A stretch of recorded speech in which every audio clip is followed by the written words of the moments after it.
On the day of Qingming Festival in 2009, a mysterious phone call woke me from my sleep. To my surprise, it was a call from the United States across the Pacific. I initially thought it was a scam until I recognized the familiar voice on the other end. Hi, Forrest. This is Christy. It's my longtime English coach, Christy. We meet in Shanghai that day. I learned that she has flown all the way from the United States to China, alone at nearly 70 years old, in search of her Chinese blind student. She carried a small note filled with many Chinese students' names. Why did she come to China to find her students? Was she able to find them all? This story dates back a century. The Hadley School for the Blind in the United States, founded in 1920 by William Hadley and Mr. Block, internationally renowned as the only institution offering free correspondence education to the blind and visually impaired people worldwide. In 1988, the school established a branch in Fuzhou, Fujian Province, China. Fuzhou branch serviced over 3,000 blind individuals, including Mr. Wang Yongde, the father of the Chinese screen reader software. Christy was the one of the volunteers. I joined this program in 2011. Since then, we would chat online weekly with Christy about independent living for the blind and the cultural difference between China and the United States. My English spoken improved roughly during this time. I remember on the October 12, 2012, I received bad news that the Fuzhou branch was closing.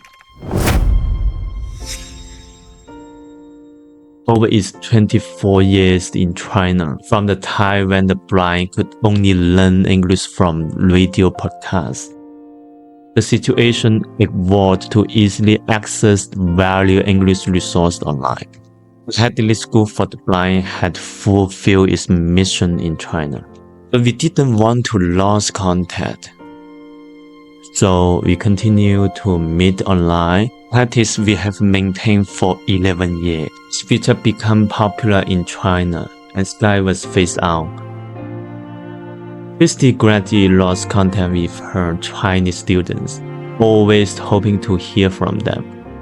Finally, for her education mission and deep teacher-student bond, she decided to buy a plane ticket, flew for several hours across the Pacific, and arrived in China. Christy always called me her angel because she accidentally called me, not on her list. Fortunately, I knew most of the students on her list.